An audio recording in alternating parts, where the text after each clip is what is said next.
ये कार्यक्रम सत्य घटनाओं से प्रेरित है। जिनके साथ ये घटनाएं घटी उसकी वास्तविकता उन्हीं तक सीमित है।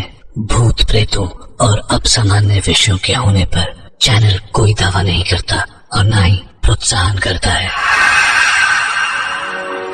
आपने कभी सोचा है कि हमारा दिमाग एक कब्रिस्तान है? क्योंकि कुछ घटनाएं हमारे सोचने समझने की ताकत बर्फ की तरह जमा देती है। और ताज्जुब मत कीजिए अगर मैं कहूँ कि ऐसी घटनाएं अक्सर हमारे बहुत करीब होती हैं। घटनाएं जिनकी वजहों को हम जान नहीं पाते या फिर जानकर भी अनजान बन जाते हैं, क्योंकि हमारे पास उनके जवाब नहीं होते, सिर्फ सवाल होते हैं। दिमाग के कब्रिस्तान में जिंदा दफन किए गए अनगिनत सवाल।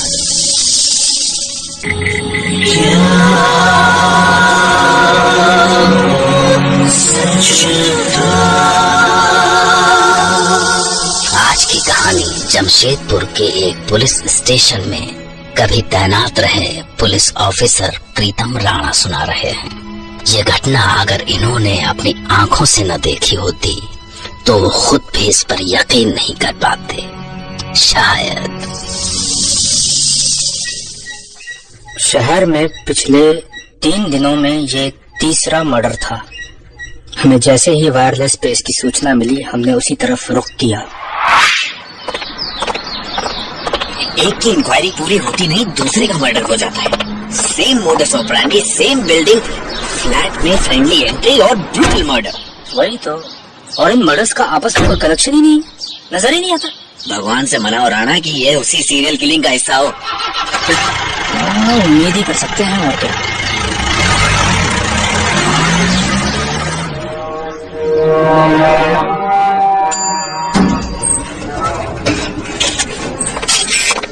चलो चलो, हटो हटो, जाने का रास्ता तो ढीला हटाओ। आइए सर। सर, लाश यहाँ है। हम सब भीड़ के बीच से होते हुए फ्लैट के अंदर दाखिल हुए और अंदर जो हमने देखा हम सब के होश उड़ गए। फिर से पूरे फर्श पे खून फैला हुआ था। लाश पे चाकू के जाने कितने घाव थे और हमारी नजर पास में बिखरे किचन नाइफ सेट पे पड़ी।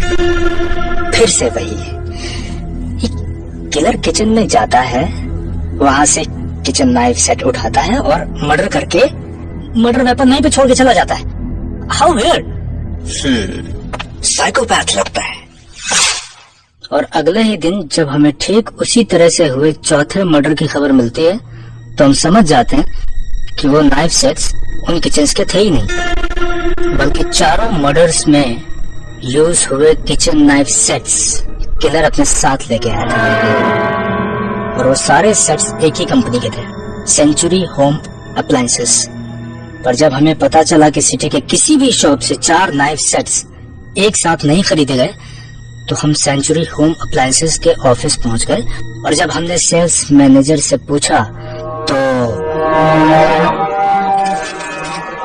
सर, एक सेल्समैन पिछले 1 हफ्ते से ऑफिस नहीं आया है। नाम और एड्रेस? जीतू नाम है उसका। जीतू। और हाँ, ये रहा एड्रेस। हमने उसका एड्रेस लिया और बिना वक्त गवाए उसके ठिकाने पे पहुंच गए।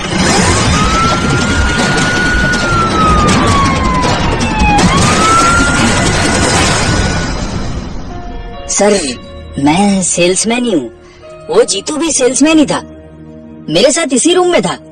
सर, कितनी कोशिश करता था बेचारा, पर एक भी नाइफ सेट बेच नहीं पाया कभी। और सर, गांव पैसे भेजना तो दूर, एक टाइम खाने के पैसे कमा नहीं पाता था। ऊपर से रोज सेल्स मैनेजर की झाड़ अलग से खाता था। क्या है ये? पैसे वैसे चाहिए कि नहीं तुम्हें? जी सर। और टारगेट कौन पूरे करेगा मेरे लाल? निकलो यहाँ से, प्लीज निकलो सर। निकलो, और शक्ल मत दिखाना आज के बाद। सुनिए, कहाँ से? सुनिए तो,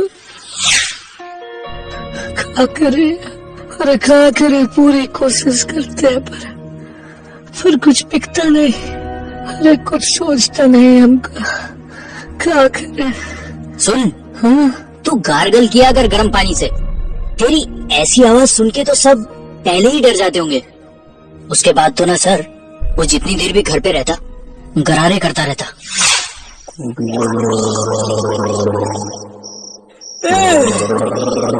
अब सो भी जा यार, बहुत देर हो गई है। एक दिन तो सर मैंने उसका दिल रखने के लिए बोला, तू बेकार परेशान मत हो, कंपनी का माल ही बेकार है तो बिकेगा कैसे। खराब कहाँ है? और उसने झट से अपना हाथ काट दिया सर। ये देखो, ये देखो। अबे कैसा मक्खन जैसा कट्टा। अबे अबे ये क्या कर लिया?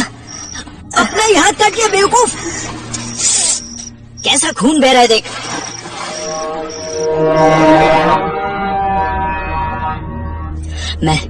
मैं बहुत डर गया था सर।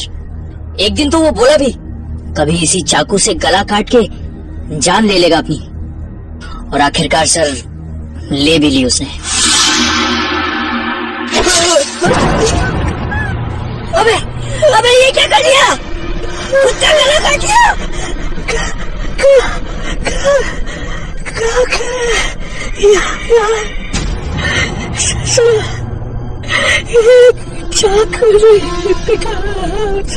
ओए ओए जीतू, जीतू उठ, ओए। आंखों के सामने जान गई सर उसकी।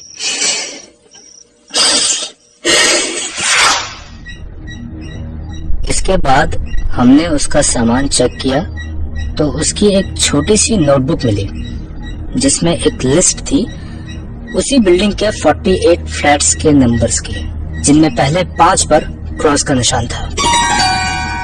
इसका मतलब 44 मर्डर और बाकी है। बेवकूफ हो क्या तुम्हें इतना भी समझ में नहीं आ रहा कि ये अब इस 5वें फ्लैट में जाने वाला है। इसमें देखो तो सर चलिए 5वां नंबर फ्लैट A5 है। अभी 2 बज रहे हैं सर। इसका मतलब सर घर में वाइफ अकेली होगी। चलो जल्दी यार। हाँ भानु जीप निकालो जल्दी जल्दी, मेक इट फास्ट। जी सर।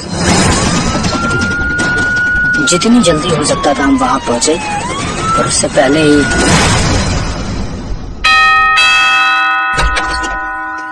हाँ क्या काम है? मैडम जी बहुत अच्छा नाइफ सेट लेकर आए हैं आपके लिए। आप ट्राई करके अगर। तुम हफ्ते भर पहले भी आए थे ना, और मैंने कहा था कि नहीं चाहिए तुम्हारा नाइफ सेट। जाओ। मैडम जी, मैडम जी। अरे अरे कहा ना कुछ नहीं चाहिए। अरे अंदर कहाँ चले आ रहे हो? वॉचमैन वॉचमैन कोई है यहाँ पे? नहीं मैडम जी, पाप पकड़ते हैं आप। अरे क्या कर रहे हो? मैडम जी आप एक बार इस चाकू का धार तो देख लीजिए मैडम जी, बस देखिए नहीं देखनी मुझे, धार वार नहीं देखनी। निकलो यहाँ से, निकलो। मैडम जी देखिए चाकू का धार तो आपको देखना पड़ेगा मैडम जी। देखिए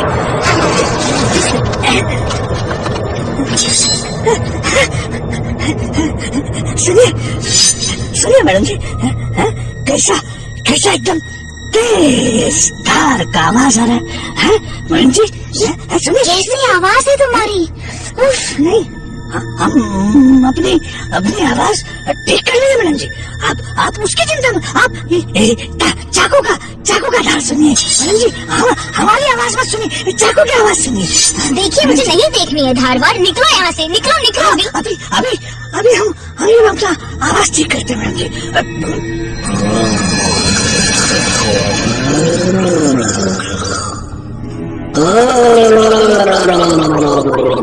तभी हमने बाहर से दरवाजा पीटना शुरू किया। दरवाजा खोलो, अरे दरवाजा खोलो, अरे दरवाजा खोलो। तभी अंदर से न जाने कैसी अजीब सी आवाज आने लगी।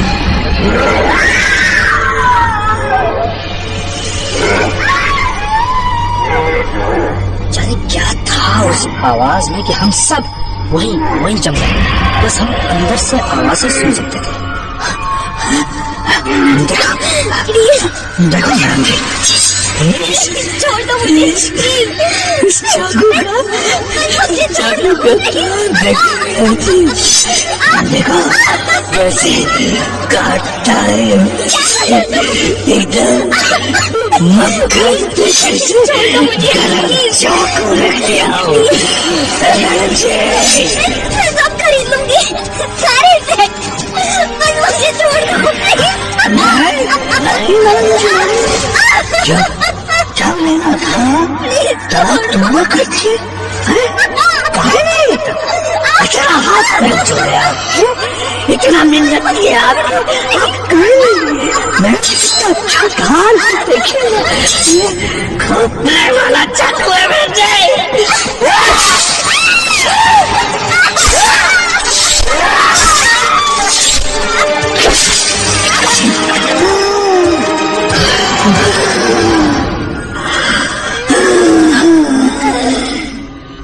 अंदर से चीखें, बुरी तरह चीखें आ रही थी और हम बाहर पत्थर की तरह जमे हुए सिर्फ उन्हें सुन सकते थे और कुछ नहीं कर सकते थे। और कुछ देर के बाद सब शांत हो गया। तब हमारे बदन में थोड़ी सी जान आई, थोड़ी शांति मिली। तो मैं दरवाजे की ओर बढ़ा, पर तभी दरवाजा अपने आप खुल गया। हमें अंदर कोई दिखाई नहीं दिया सिवाय उस लेडी के जो खून से नहाई हुई फर्श पे तड़प रही थी बुरी तरह। पर इससे पहले कि हम अंदर जा पाते, एक तेज हवा का झोंका आया और हम उस झोंके से उड़कर पीछे दीवार से टकराकर गैलरी में फर्श पे गिर पड़े। और उसके बाद वो हवा का झोंका गैलरी से निकल गया, सुन सुन एकदम जाज गया। एक के बाद एक मर्डर्स हो रहे थे और हमें उन्हें रोकने का कोई रास्ता सूझ नहीं रहा था। अगले दिन कांस्टेबल भानु प्रताप किसी तांत्रिक से मिलके आया और सर जी तांत्रिक बोला है कि जितनी जल्दी हो सके सर डायरी वो जला दो। तो तू कर क्या रहा है अभी तक? निकाल उसे और लगा दे आग। पर सर वो तो एविडेंस है ना। भाड़ में गया तेरा एविडेंस, जाके एविडेंस बॉक्स से निकाल कर लेकर आओ अभी। जी सर।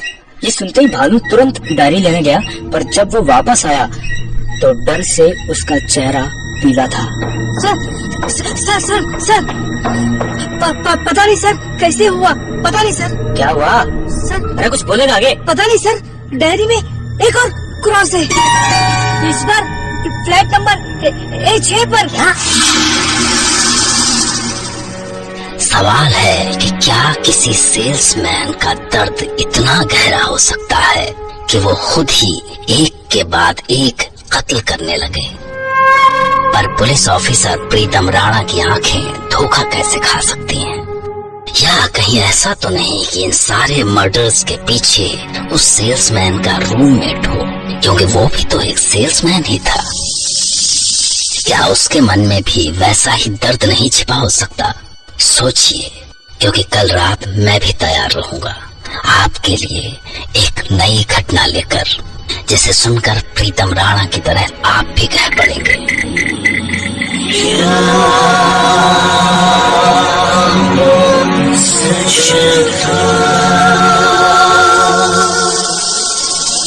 एक आखिरी बात, सुनसान दोपहर में अपना ध्यान रखिएगा, क्योंकि दरवाजे पर आए सेल्समैन कभी कभी मौत भी बेचते हैं। Good night and take care.